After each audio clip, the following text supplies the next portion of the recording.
Queridos, a graça e a paz, que o Senhor derrame chuva de bênção sobre a sua vida, sobre a vida da sua família, e que ao meditarmos juntos nessa passagem da palavra do nosso Deus, o Espírito Santo venha falar com você de forma muito poderosa e transformadora. Nosso texto de hoje, Marcos, capítulo 7, vamos ler do verso 31 até o verso 37, que diz assim a palavra do nosso Deus. De novo se retirou das terras de Tiro e foi por Sidom até o mar da Galileia, através do território de Decápolis. Então lhe trouxeram um surdo e gago e lhe suplicaram que impusesse as mãos sobre ele. Jesus, tirando-o da multidão à parte, pôs-lhe os dedos nos ouvidos e lhe tocou a língua com saliva. Depois, erguendo os olhos aos céus, suspirou e disse, Efatá, que quer dizer, abre-te. Abriram-se os ouvidos e logo se lhe soltou o empecilho da língua e falava desembaraçadamente. Mas lhes ordenou que a ninguém o dissessem. Contudo, quanto mais recomendava, tanto mais eles o divulgavam. Maravilhavam-se sobremaneira, dizendo, tudo ele tem feito esplendidamente bem. Não somente faz ouvir os surdos, como falar os mudos. Que desde já o Senhor esteja a aplicar poderosamente a sua palavra na vida de cada um de nós. Amados, quando nós estudamos o Evangelho de Marcos, ele tem uma dinâmica bastante peculiar. Ele mostra um Jesus que sempre está em ação. Jesus está sempre realizando e fazendo alguma coisa. Termina uma passagem, começa outra passagem, praticamente é sempre mostrando Jesus a fazer algo em benefício das pessoas, fazer milagres, curas, grandes realizações, além de tudo aquilo que ele estava ensinando. Então, de uma forma bastante resumida, como realmente está escrito nos evangelhos, Jesus ele andava por toda parte, ensinando na sinagoga, pregando o evangelho do reino e também curando toda sorte de doenças e enfermidades entre o povo. E a nossa história ele está num contexto como esse. Jesus estava nas suas andanças missionárias, como ele mesmo havia dito para os seus discípulos, para irem de dois em dois, em João, por exemplo, no capítulo 10, para eles irem pregar esse evangelho do reino de Deus às ovelhas perdidas da casa de Israel. Mas Jesus, como nós vimos nesse texto e na passagem anterior, ele deu uma passada por alguns lugares que não faziam parte originalmente do território de Israel. Antes ele passou, como diz aqui o texto, na região de Tiro e de Sidom, o texto aqui nos fala, e agora ele passa por outra região, que é a região de Decápolis. Era uma província romana que havia um governante sobre aquelas 10 cidades. Então, o texto da palavra do nosso Deus nos mostra que Jesus ele havia assim, ido até lá, nas regiões da Fenícia, e ali a única coisa que se registra do texto da palavra é que uma mulher de origem sírio-fenícia clama pela bênção da cura de uma sua filha que estava com uma enfermidade bastante aguda.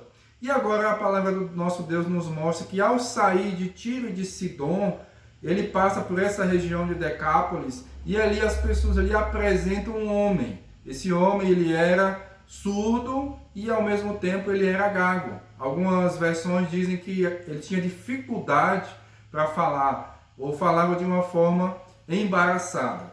E a palavra do nosso Deus aqui vai nos mostrar que Jesus ele fez algo que às vezes a gente não entende plenamente, vamos assim colocar entre aspas, o ritual que ele fez, porque a palavra diz que Jesus toca nos ouvidos do homem, toca também a sua língua. Eu creio que ele primeiro colocou a sua própria saliva e depois toca o seu dedo com saliva na boca daquele homem e ele diz apenas uma palavra, ele diz Efatá, como diz o próprio texto, traduzindo para a nossa língua, o nosso idioma, quer dizer abre-te. Então Deus aqui faz com que os seus ouvidos abram. E a palavra aqui do nosso texto nos vem mostrando que talvez não é apenas uma especulação, né, pensamentos que a gente coloca quando vai meditar nesse texto. Alguns acham que pelo fato dele ser surdo, e ao mesmo tempo isso, normalmente quem é surdo também é mudo, não é? Porque ele não ouve, ele não aprende, né, a falar corretamente. E a Bíblia que nos fala, né, como uma hipótese nossa, que nós cremos que talvez ele tivesse alguma língua de sinais. Hoje, né, todos os países têm a sua língua de sinais para as pessoas que são surdas, e talvez por isso que ele procedeu daquela forma, né? Ele olha para aquele homem, põe a mão no seu ouvido, depois toca na sua boca e não fala muita coisa, apenas uma palavra no idioma que era comumente falado na época de Jesus, o aramaico. Então ele põe o seu dedo na língua daquele homem e talvez aquele homem conseguisse perceber aquilo que ele fala. É assim que acontece normalmente quando alguém tem alguma deficiência, né? E aí aquilo ele vai desenvolver outros sentidos, né? Outras habilidades para suprir o máximo possível aquilo que ele tem, que traz algumas dificuldades, né? No aspecto aqui da pessoa. Então talvez Jesus tenha falado isso. E o texto aqui também nos fala que Jesus ele deu um suspiro. E esse suspiro, quando nós vamos ver nos evangelhos, dá a entender que não era algo muito comum que Jesus fazia quando realizava algum tipo de milagres. Percebe-se que como se Jesus estivesse ali sentindo algum tipo de dor, né? Sentindo uma angústia profunda ao realizar a cura daquele homem que era surdo. Então alguns tentam identificar ali que Jesus estava tendo uma empatia com aquele homem, ou seja, se identificando com aquele homem. E aí ele deu aquele suspiro, dado assim a sua dificuldade com relação a essa deficiência física. Mas também pode ser que há uma identificação mais profunda acontecendo aqui nesse texto. Havia um custo maior para Jesus curar aquele homem. No texto aqui apresenta apenas uma palavra para o que foi traduzido na versão atualizada, que é para gago, que é mogilalos. É uma tradução tanto para gago, como algumas outras versões, como a nova tradução na linguagem de hoje, até mesmo a revista e corrigida, fala que ele tinha dificuldade para falar. Tradução apenas de uma palavra no original grego. E essa palavra, ela não existe nenhuma mais no Novo Testamento e só aparece no Antigo Testamento na tradução, óbvio, para a língua grega. Então a Bíblia nossa, ela foi originalmente escrita em hebraico e algumas partes em aramaico, depois do cativeiro da Babilônia, e que era a língua agora que os judeus estavam falando na época de Jesus. E cerca do ano 250, foi feita uma tradução do Antigo Testamento em hebraico e aramaico para a língua grega, para se colocar lá na Biblioteca de Alexandria. E aí foi feita até uma divisão diferente do original em hebraico, que é justamente a divisão que nós temos, que é lei, depois livros históricos, livros poéticos, depois livros proféticos. Então essa divisão não é cronológica, é uma divisão feita por temas.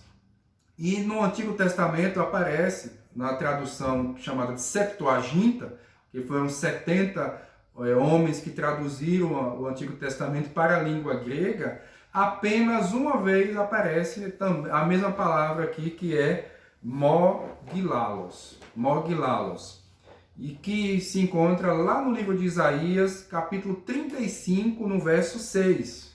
Melhor dizendo, capítulo 35, dos versos 4 até o verso 6, que diz o seguinte: digam aos desanimados de coração, sejam fortes, não temam. Seu Deus virá com vingança, com divina retribuição virá para salvá-los. Então se abrirão os olhos dos cegos e se destaparão os ouvidos dos surdos. Então os coxos saltarão como o cervo, e a língua do mudo cantará de alegria. Assim, melhor dizendo, as águas irromperão no ermo e riachos no deserto. Então aqui, queridos, Marcos está dizendo mais ou menos o seguinte, com essa seleção, né, de episódios, de momentos da vida de Jesus, porque obviamente que nenhum dos escritores dos evangelhos escreveu tudo aquilo que de fato Jesus fez. É como se o autor aqui, o evangelista Marcos, estivesse dizendo e mostrando nesse livro, que é tipo um livro apologético, ou seja, um livro que vai defender, que vai apresentar que o próprio Jesus Cristo, Jesus de Nazaré, era o Messias prometido, era o Salvador do mundo, a qual todos estavam em grande expectativa para a vinda dele ao mundo, ali no contexto do povo judeu. Então, quando os evangelistas fazem essa separação, né, de momentos da vida de Jesus, o objetivo era para mostrar quem é Jesus. Então, é como se ele estivesse dizendo, os cegos estão vendo. E Jesus curou alguns cegos. A Bíblia nos fala, né, o mais famoso é Bartimeu. Os surdos estão ouvindo, os mudos estão falando e louvando com as suas línguas. Então é muito importante, e eu sempre tenho falado nas mensagens baseadas nos evangelhos, que o foco dos evangelhos é Jesus, é a pessoa de Jesus e aquilo que ele veio fazer. E é óbvio que isso tem a ver conosco, tem a ver com a realidade a qual ele veio buscar. A Bíblia nos diz que Jesus veio buscar e salvar aquele que havia perdido. Ele veio dar a sua vida em resgate de muitos. Lá na ceia ele mesmo diz, esse é o sangue da nova aliança, derramado em favor de muitos para o perdão dos pecados. Então, os evangelistas e o próprio modo de vida de Jesus aqui na terra era justamente para que as pessoas compreendessem quem ele era. Por isso que nós colocamos o tema dessa mensagem, o surdo gago, a identidade de Jesus, e lá no final a gente quer trazer uma abordagem mais pessoal, trazer uma aplicação diretamente para a sua vida, para nós refletirmos por que Jesus fez tudo aquilo, por que o evangelista escreveu esse evangelho, e a famosa pergunta, e daí?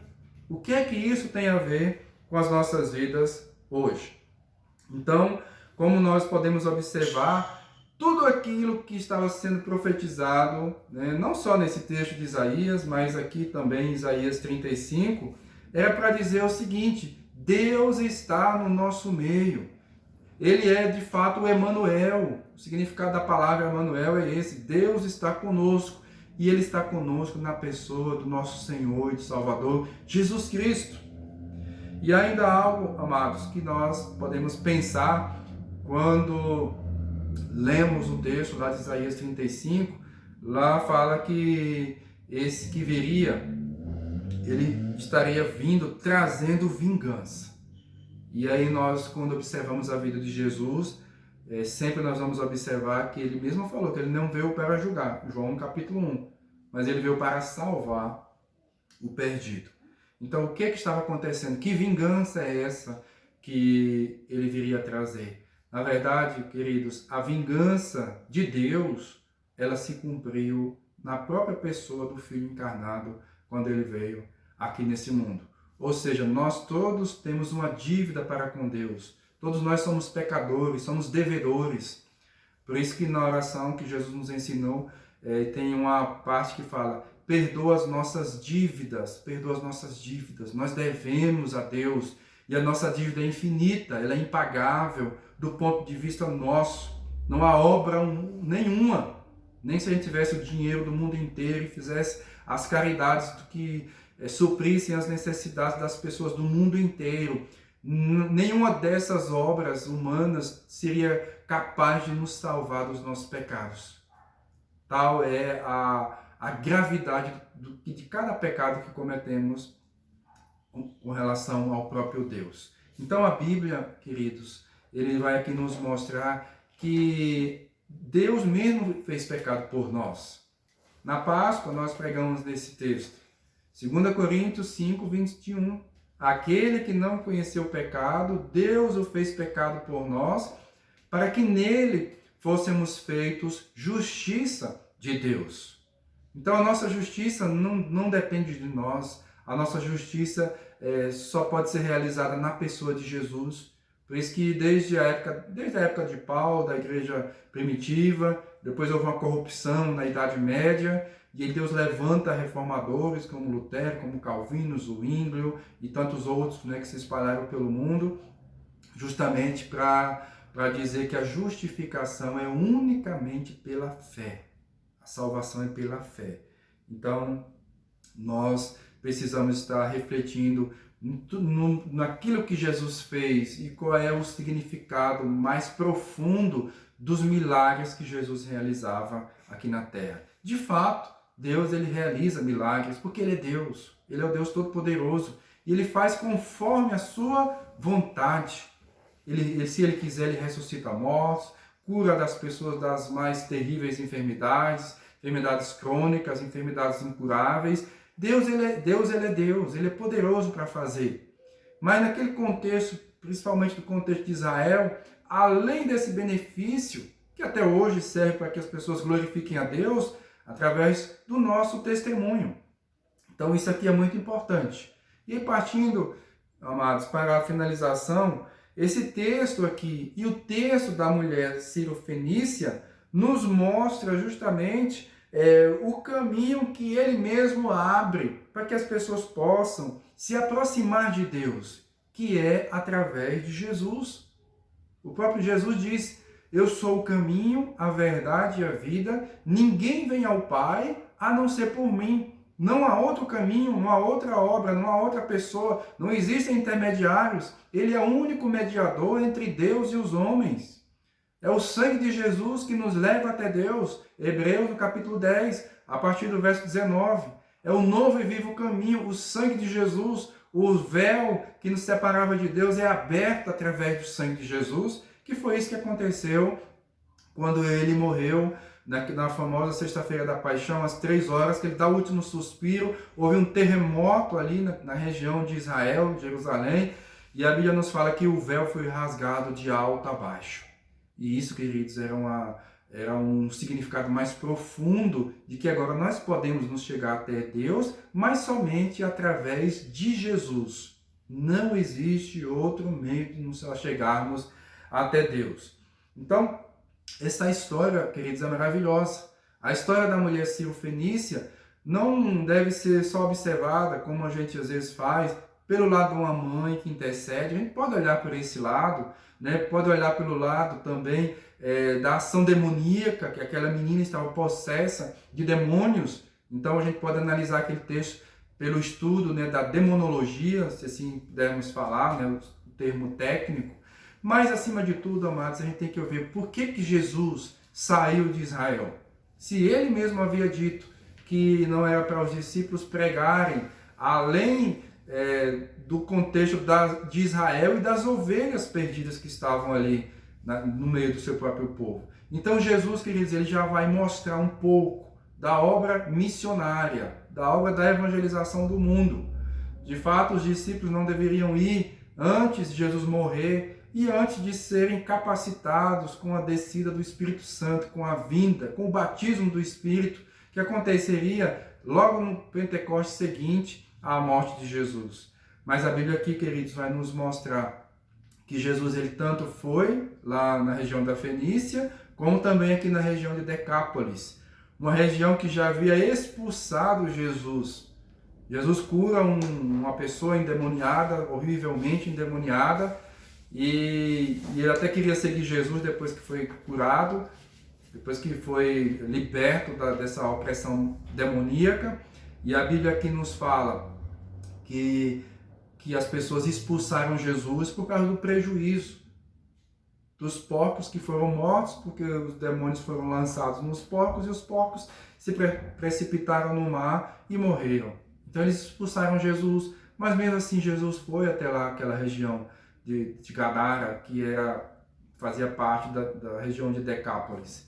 E Jesus ali restaurou assim a vida tanto do homem como também agora desse homem que era surdo gago. Então Jesus, aqui nesse texto, ele está rompendo as barreiras de Israel, se dirigindo aos gentios, né? Mostrando assim já uma abertura para a evangelização do mundo. E o propósito, amados, de todo o agir e o mover de Deus nesse mundo é justamente para que as pessoas sejam resgatadas da condenação eterna e assim o seu nome seja glorificado, como o próprio texto aqui nos fala. Maravilhavam-se sobremaneira.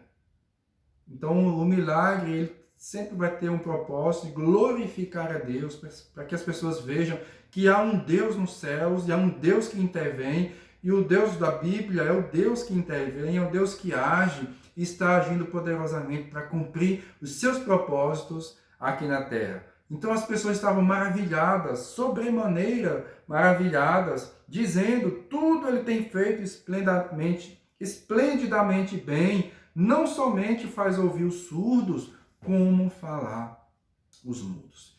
E para finalizar, vem aquela parte que eu havia comentado. Nós vimos a respeito daquele homem surdo gago, né, e do benefício que ele recebeu físico, e normalmente a Bíblia fala, não creio que todos os episódios, ou todas as pessoas que foram abençoadas por Jesus, eu sei que nem todas foram, mas a maioria foi quebrantada para adorar a Deus, como a gente vê a mulher que sofria de hemorragia e outros personagens, né, como leprosos, e eles voltaram e Jesus dizia: a tua fé te salvou. Então, nós devemos pensar a respeito do que é que isso tem a ver com a gente agora. Né? Como o nosso tema diz, o surdo gago, a identidade de Jesus e você. Agora eu queria que você pensasse um pouco. E aqui eu vou colocar aquilo que alguém já identificou como os 4 tipos de pessoas, e aqui se referindo à pessoa de Jesus. Primeiramente, há pessoas que não veem nada em Jesus. A gente pode falar o que for, pode ler os evangelhos, e as pessoas simplesmente não vão encontrar nada a respeito da pessoa de Jesus ou qualquer tipo de admiração com relação a ele. Outros até podem admirar Jesus. Né? Muitas pessoas acham que Jesus foi um personagem fantástico, né? Trouxe muitas mudanças, revolucionou, né, durante o seu tempo, foi contra as hipocrisias religiosas, principalmente da sua época, né? Confrontou também, né, os pensamentos, né, dos poderosos da sua época, mas algumas dessas mesmas pessoas, elas não admiram Jesus com relação a quem ele de fato é. Quem a Bíblia diz que ele é, que nós acabamos de falar algumas vezes. Então há esse segundo tipo de pessoa. O terceiro é aqueles que até o admiram. Nós vimos aqui, aqueles que não veem admiração nenhuma em Jesus, outros admiram Jesus, mas ainda não entenderam quem de fato é Jesus. Outros o admiram, mas não o adoram, né, como ele merece, que é o Filho de Deus encarnado, é Deus, faz parte da divindade, né, da trindade que nós chamamos, Pai, Filho e Espírito Santo. É um Deus que subsiste em 3 pessoas, e uma delas é a pessoa do Filho, que veio aqui à Terra e foi chamado de Jesus de Nazaré, Jesus o Messias ou Jesus o Cristo. E o último são as pessoas que não somente o admiram, mas o adoram de todo o coração. E aqui a gente quer frisar justamente isso. A vida só vai valer a pena se você compreender plenamente a mensagem do Evangelho. Não é só alguns aspectos que a gente acha que é interessante, ou algumas coisas que até venham nos beneficiar. Porque existem pessoas hoje dessa forma, que até vai a algumas igrejas para buscar o milagre, mas não vai para buscar aquele que faz o milagre. Porque é isso que nós devemos fazer quando nós buscamos a Deus e compreendemos quem é Jesus, não de acordo com os pensamentos humanos, com aquilo que a gente queira pensar a respeito de Jesus. Jesus mesmo disse, quando foi a uma das festas religiosas em Jerusalém, ele mesmo diz: quem crê em mim, como diz as Escrituras, do seu interior fluirão rios de água viva. Ou seja, quem crê verdadeiramente conforme a palavra de Deus, quem é Jesus, que é o Filho de Deus encarnado, que veio ao mundo para pagar os nossos pecados que nós não poderíamos pagar, e assim cremos de todo o nosso coração e confessamos com a nossa boca, e agora queremos viver uma vida de santificação, uma vida que agrade ao próprio Deus, aí estamos fazendo aquilo, ou compreendendo plenamente qual foi o propósito de Jesus Cristo ter vindo a este mundo, e o que ele fez, e o que agora ele espera de cada um de nós. Então, que possamos, cada um de nós, fazer a nossa parte, né? Que é realmente crer de todo o nosso coração, que possamos adorar a esse Jesus Cristo, né? Que estava aqui cumprindo, né, as Escrituras, as palavras proféticas, né, do Antigo Testamento na sua própria pessoa, e que a gente possa receber a bênção maior, que não é a cura física nem qualquer outra coisa terrena. A nossa bênção maior, o milagre maior é a salvação através de Cristo Jesus. Que Deus assim venha aplicar de forma poderosa a sua palavra no seu coração. Então vamos fazer uma oração nesse instante. Pai bendito, nós mais uma vez nos colocamos diante do Senhor, diante da Tua palavra, diante das verdades que extraímos dela, que o Teu Santo Espírito venha falar poderosamente, ó Deus, às nossas vidas, aos nossos corações, que esteja, ó Deus, a transformar continuamente a cada um de nós, para que a cada dia sejamos mais e mais parecidos com Jesus. Nós louvamos e glorificamos ao Teu santo nome, louvamos, ó Deus, pela obra maravilhosa e gloriosa de Jesus, e que o nosso coração esteja sempre cheio de amor, de admiração, ó Deus, de gratidão por tudo aquilo que Jesus é e por aquilo que Ele fez por nós na cruz e continua fazendo à destra do Senhor, à direita do Senhor. Ó Deus, continua intercedendo, continua nos abençoando. Em nome dEle, ó Pai, é que oramos e suplicamos as Tuas bênçãos. Amém. Amém. Que Deus continue a abençoá-lo, abençoá-la cada vez mais.